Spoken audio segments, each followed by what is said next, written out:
আমার একটাই প্রশ্ন, আমি একজন সাধারণ মানুষ হিসেবে আমি বলতে চাই যে 96 পার্লামেন্টে যখন সাইদি সাহেব বলেছিলেন যে আমি রাজাকার নই এবং উনি চ্যালেঞ্জ ছুড়ে দিয়েছিলেন, কিন্তু তখন তো আওয়ামী লীগ সরকারি ক্ষমতায় ছিল, অথচ দেখা যাচ্ছে যে তারা এটার কোনো বিচার করে নাই তখন, এবং তারা এটার জন্য প্রোটেস্ট করে নাই এবং তার চ্যালেঞ্জকে গ্রহণ করে নাই।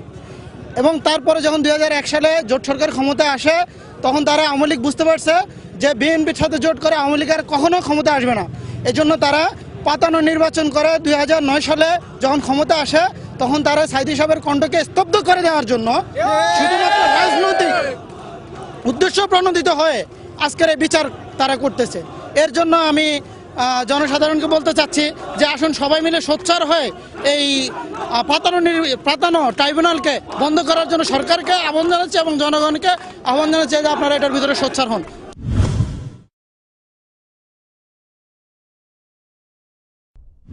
সম্মানিত উপস্থিতি, আমার বাড়ি যশোর জেলায়। আপনারা জানেন যে সাইদি সাহেব স্বাধীনতা উত্তর 4 বছর যশোরতেই অবস্থান করত, কিন্তু আমরা যশোরের সন্তান হিসেবে বলতে চাই সাইদি সাহেব স্বাধীনতা বিধ্বংসী, মানবতাহানিকর কোন কাজ সে করেননি, আমরা যশোরবাসী সাক্ষী। সম্মানিত উপস্থিতি, আজকের ব্রিটিশ পার্লামেন্টের সামনে যারা আছেন তাদেরকে বলতে চাই, আজকে মাওলানা সাইদি সাহেব সহ গোলাম আজম, মতিউর রহমান নিজামী এবং মুজাহিদ সাহেবকে যে অবৈধ ট্রাইব্যুনালের মাধ্যমে বিচার করা হচ্ছে, আজকে আমরা এই স্বাধীনতার উত্তরসূরি বাংলাদেশের প্রতিবাদ গড়ে তুলব এবং আমরা আগামী প্রজন্মের বাংলাদেশ গড়ব যেখানে টেররিস্ট শেখ হাসিনার কোনো অবস্থান থাকবে না।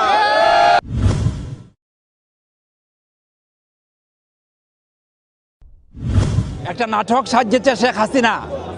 এই নাটক, সেই নাটকে মৌলানা দিলওয়ার হোসেন সাঈদীকে নাটকের মধ্যে তারা সাজা দিতে চায়, নাটক দিয়ে সাজা দিতে চায়। আমরা এর নিন্দা করছি। মৌলানা দিলওয়ার হোসেন সাঈদীকে যুদ্ধ অপরাধী বানাচ্ছে। আসল যুদ্ধ অপরাধী যারা, তাদেরকে ছেড়ে দিয়ে একজন বড় আলিমকে আজকে যুদ্ধ অপরাধী বানিয়েছে। তারা মৌলানা দিলওয়ার হোসেন সাঈদীকে আজকে কারাগারে রেখেছে। দীর্ঘদিন থেকে তিনি বন্দী আছেন। আমরা উনার তাফসির থেকে মাহরুম হয়েছি। আজকে পতনের ঘণ্টা শুরু হয়েছে শেখ হাসিনার পতন অবশ্যম্ভাবী।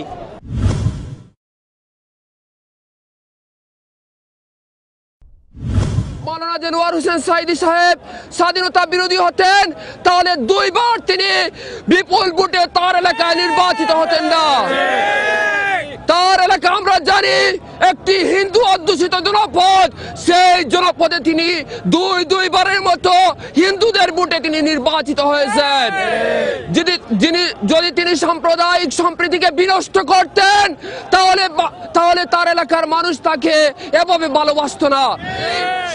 আজকে তার সাক্ষীকে চুরি করা হচ্ছে, তার সাক্ষীকে ভয়ভীতি দেখানো হচ্ছে। হিন্দুরা তার জন্য এসে সাক্ষী হতে চাচ্ছে, কিন্তু সেই সমস্ত সাক্ষীদেরকে গ্রহণ করা হচ্ছে না।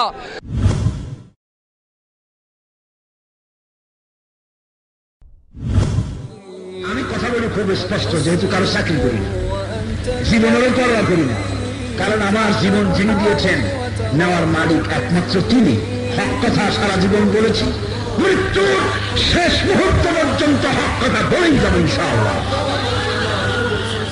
যে দেশের ছাত্রীরা ধর্ষিত হয়, 3 বছরের শিশুকন্যা ধর্ষিত হয়, মানুষ রাস্তা দিয়ে চলতে পারে না, এই কোন স্বাধীনতা?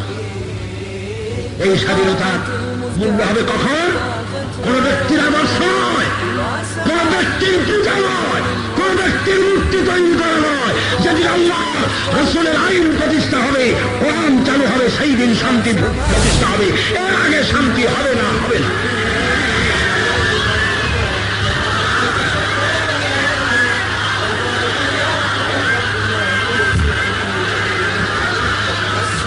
কোরআনের আইন ছাড়া জাতির কোন রক্ষা নাই। আমরা তো আমার বাপের কথা বলি না, আমি তো এই রাস্তায় আজ 40 বছর কোরআনের কথা বলছি। আল্লাহ বলাচ্ছেন সারা বাংলাদেশে এবং বাংলাদেশের বাইরে। এই 40 বছর ধরে যত কথা বললাম, আমি কি কোনোদিন বলেছি আমার বাপ ওই বলে গেছে আপনারা এইটা করবেন? এটা বলছি? আমার বাপের কথা, মায়ের কথা বলছি কোনোদিন? বলি নাই, আমার দলেও বলে না, জিন্দিগিতে কিয়ামত পর্যন্ত আমরা কোনদিন বলবো না। আমার বাবার আদর্শ গ্রহণ করো, আমার পীরের আদর্শ গ্রহণ করো, জিন্দিগিতে বলবো না। আমরা বলে যাব যতক্ষণ এ কণ্ঠ স্তব্ধ না হয়ে যাবে, যতক্ষণ হাত পা চলবে, নাকের ছিদ্র দিয়া নিঃশ্বাস আর প্রশ্বাস যাতায়াত করবে, চোখের মণি দুটা যতদিন স্থির না হয়ে যাবে, ততক্ষণ পর্যন্ত বলেই যাব আল্লাহর কথা, আল্লাহর রাসূলের কথা, যতদিন পর্যন্ত মৃত্যু না হচ্ছে।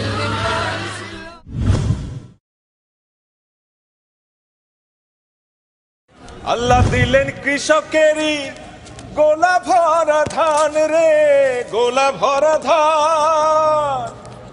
বুবু বলেন এসব নাকি বজরা দেবীর দান। ঠিক না?